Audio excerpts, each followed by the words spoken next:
Memories of Love.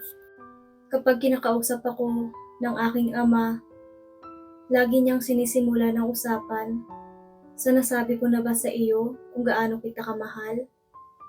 Ako ay lumaking mas malapit sa aking ama dahil ang aking ina ay namatay noong ako ay nasa high school pa lamang dahil sa malubhang karamdaman.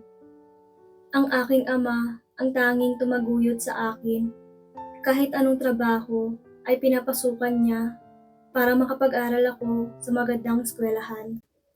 At lahat ng iyon ay naging maganda ang naging resulta. Nakapagtapos ako ng kolehiyo at nagkaroon ng magandang trabaho at ang pagpapahayag ng kanyang pag-ibig ay sinuklian ko ng lubos na pagmamahal. Ang aking ama ay nakakonfine sa ospital dahil sa sakit na Alzheimer at dahil sa mga huling taon ng kanyang buhay ay mas malapit pa kami sa isa't isa. Pero ang aking ama, sa edad na 82, ay handa na siyang mamatay at handa akong palayain siya para matapos na ang kanyang paghihirap. Dahil hindi ko kaya na bawat araw ay naghihirap siya. Napakasakit maramdaman na nasasaktan ang mahal mo sa buhay. At habang kami ay nag-uusap, nagtawanan kami at umiiyak na magkahawak ang kamay habang sinasabi sa isa't isa ang aming lubos na pagmamahalan at nagkasundo na oras na. Sabi ko, Tay, pagkatapos mong umalis, gusto ko ng senyales mula sa iyo na okay ka kung saan ka man naroroon. I-promise mo sa akin na dadalawin mo ako sa aking panaginip ha. Mamimiss kita, Tay, sobra. Natawa siya sa sinabi ko. Anak naman, kahit di mo ako maramdaman o papanaginipan, lagi lang ako nasa puso at isip mo. Huwag ka mag-alala sa akin dahil okay na akong mamatay at makasama ang iyong ina sa kabilang buhay. Hindi naniniwala si tatay sa reincarnation.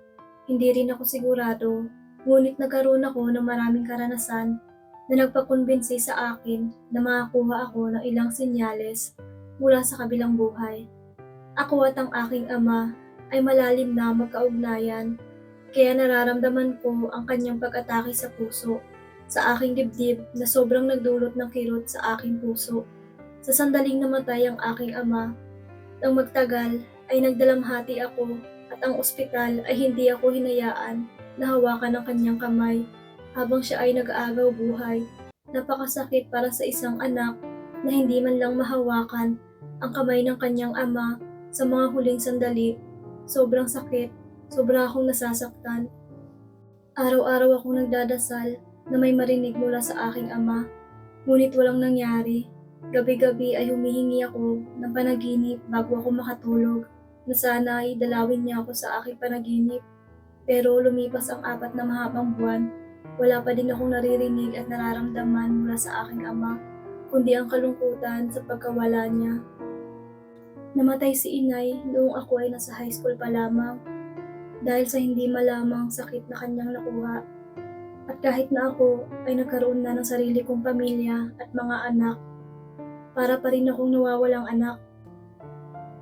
Isang araw, habang ako ay nakahiga sa isang massage table, sa isang madilim at tahimik na silid na naghihintay sa aking appointment para sa aking massage, isang alon ng pananabik para sa aking ama ang bumalot sa akin.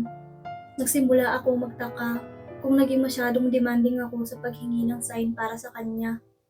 Napansin kong nasa hyperactive na estado ang aking isip. Nasa malalim na estado ng pag-iisip ang utak ko. Nakaranas akong makita ng di pamilyar na mga figura sa utak ko. Sinubukan kong tiyakin na ako'y gising at hindi nananaginip. At nakita ko na ako ay malayo sa isang panaginip na estado na maaaring mangyari. Bawat iniisip ko ay parang isang patak ng tubig na bumabagabag sa isang tahimik na lawa at namamangka ako sa katahimikan ng bawat lumilipas sa sandali. Pagkatapos ay naisip ko, sinusubukan kong kontrolin ang mga mensahe mula sa kabilang buhay, pero ako ay nabigo. Kaya itinigil ko na lamang iyon. Biglang lumitaw ang mukha ng aking ina. Ang aking ina na tulad ng dati bago ang sakit na nagdulot sa kanyang pagkamatay. Ang kanyang kahanga-hangang pilak na buhok ay nakurunahan sa kanyang maamong mukha. Napakatotoo niyang tignan at napakalapit niya na pwede kong maabot at mahawakan, pero hindi ko magawa. Kung titignan siya ay may 100 taon na ang nakalipas, ang taon kung saan nagsimula ang panghihinayang ko. Naamoy ko pa ang bango ng kasiyahan, ang paborito niyang pabango. Siya ay parang naghihintay at hindi nagsasalita.